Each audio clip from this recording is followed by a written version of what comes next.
În primul rând, pentru că știu persoanele care lucrează acolo, știu foarte bine profesionismul lor și pentru că, fiind eu italian, am nevoie de o calitate ca și în Italia și știu că lucrați cu niște branduri foarte cunoscute. Când am început să ne cunoaștem gusturile, am mers și am rămas pe mâna lor. În sensul în care eu le spun cam ce-mi doresc și este libertatea și decizia lor să mă facă să arăt frumos. E foarte importantă, pentru că în toți acești 14 ani a rămas la fel, este neschimbat.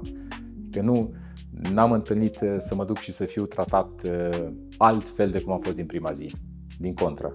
Din toate costumele realizate până acum prin Tudor Tailor, sunt absolut mulțumit de toate. Calitatea materialelor, da, este un subiect sensibil, cred că, pentru mulți. La voi a fost tot timpul excelent materialul, ai avut foarte multe selecții din care am putut să alegem.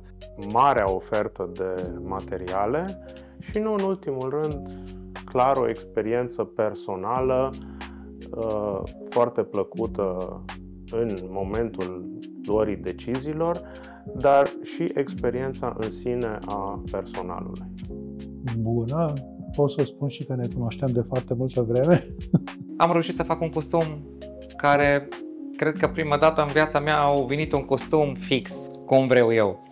Rapiditatea finalizării proiectului, profesionalismul, calitatea materialelor.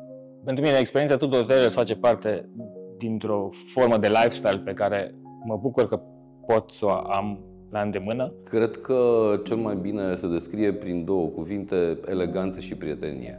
Excelentă. Profesionalism și prietenie. De 5 stele. Nu cred că poate fi evaluat altfel.